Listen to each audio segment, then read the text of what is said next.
안녕하세요. 자유교회 이진우 목사가 보내드리는 아침 묵상입니다.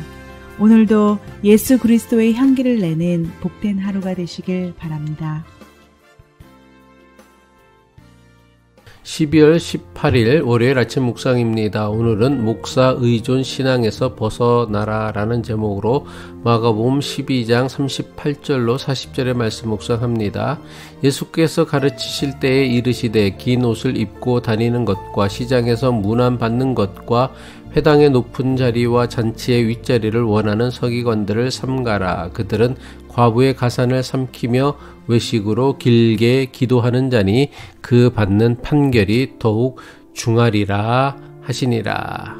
많은 교인이 하나님을 믿는다고 하면서도 막상 하나님은 보이지 않기에 당장 눈에 보이는 목사를 의지하고 의존하려고 합니다. 심지어 교인들 가운데는 목사를 하나님 다음으로 여기는 분들이 생각보다 많이 있습니다.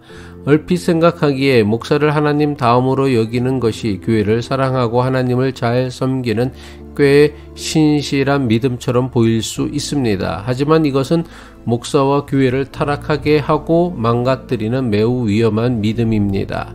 아무리 목사의 설교가 좋다고 해도 성경에 대한 모든 해석을 목사에게만 의존해서는 안 됩니다.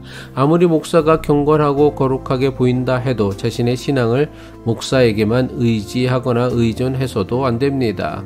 하지만 많은 교인이 자신이 직접 하나님께 드려야 할 기도조차 목사가 대신해 주길 바랍니다. 목사가 기도해 주고 축복해 주어야만 하나님께서 응답해 주시고 축복해 주신다고 믿기 때문입니다. 이것은 매우 잘못된 믿음입니다. 단순히 잘못된 믿음 정도가 아니라 우리가 믿는 하나님을 대단히 이상한 분으로 만들어 버리는 신성모독입니다. 과연 우리가 믿는 하나님은 내가 기도하면 응답해 주지 않고 목사가 기도해야만 응답해 주시는 하나님일까요? 아니요, 절대로 그렇지 않습니다. 물론 여기서 주의해야 할 것은 목사나 다른 교인에게 기도를 부탁하는 것이 잘못된 일이라는 뜻은 아닙니다. 한 사람이 기도하는 것보다 두 사람이 기도하는 것이 낫고 두 사람이 기도하는 것보다 모든 교우들이 함께 기도하는 것이 훨씬 더 낫다고 믿습니다. 혼자 기도하는 것보다 교인들과 목사가 함께 서로를 위해 기도하는 것은 매우 좋은 일임에 틀림이 없습니다. 성경도 여기에 대해서 이렇게 우리에게 권면하고 있죠. 야고보서 5장 16절이죠. 그러므로 너희 죄를 서로 고백하며 병이 낫기를 위하여 서로 기도하라. 의인의 간구는 역사하는 힘이 큼이니라. 하지만 목사가 기도해 주어야만 기도 응답을 받는다고 믿는 것은 우리의 기도를 들으시는 하나님에 대한 매우 잘못된 믿음입니다. 예수님께서는 유대 백성들에게 지금으로 치면 목사와 같은 역할을 했던 율법학자들을 조심하라고 엄중하게 경고하십니다. 마가복음 12장 38절로 39절이죠.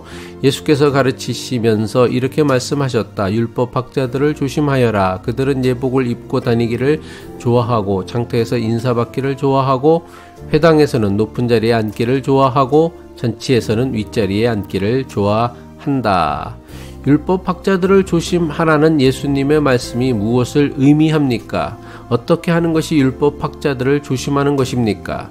율법학자들을 조심하는 것은 율법학자들의 잘못된 가르침에 속아서 그들이 가르치는 잘못된 신앙을 따르지 않는 것입니다. 율법학자를 조심하라고 경고하시는 예수님의 말씀은 오늘 우리에게도 그대로 적용되어야 하는 경고의 말씀입니다. 율법학자들은 하나님 말씀인 율법을 가르친다는 이유로 유대 백성들에게 존경받았습니다. 하지만 너무나 많은 율법학자가 자신들의 종교적 지위와 권위를 이용해 남들보다 높은 자리에 앉기를 원했으며 사람들에게 대접받기를 원했습니다. 그렇다면 어떻게 해야 율법학자들이 가르치는 잘못된 신앙을 우리가 분별할 수 있습니까?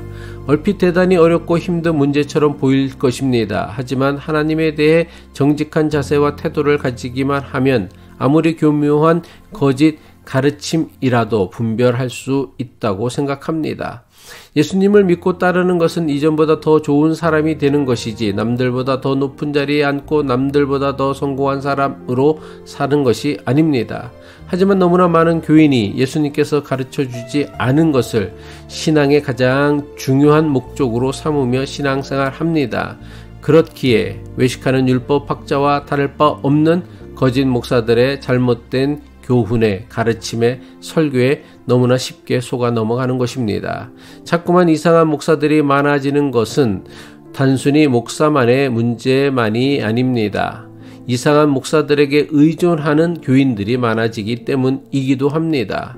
물론 목사를 설교와 목회의 전문가로 존중해 주는 것은 교인들의 마땅한 책임이며 의무라고 생각합니다. 하지만 목사에게 자신의 신앙을 의지하고 의존하여 모든 것을 맡겨버리려고 하는 것은 보이지 않는 하나님을 믿는 대신 보이는 목사를 믿는 것입니다. 보이지 않는 하나님 대신 보이는 목사를 의존하려는 것은 기독교 신앙이 아니라 우상 숭배와 별반 다르지 않음을 알아야 할 것입니다. 기도하겠습니다. 거룩한 영이신 하나님 아버지, 눈에 보이는 목사를 의지하고 보이는 사람에게 잘 보이려는 신앙에서 벗어나 보이지 않는 하나님을 의식하고 의지할 수 있는 성숙한 믿음의 사람으로 날마다 자라가게 하옵소서. 오늘도 세상에 선한 영향력을 끼치는 그리스도인으로 하루를 살아내기를 바라며 예수 그리스도의 이름으로 기도합니다.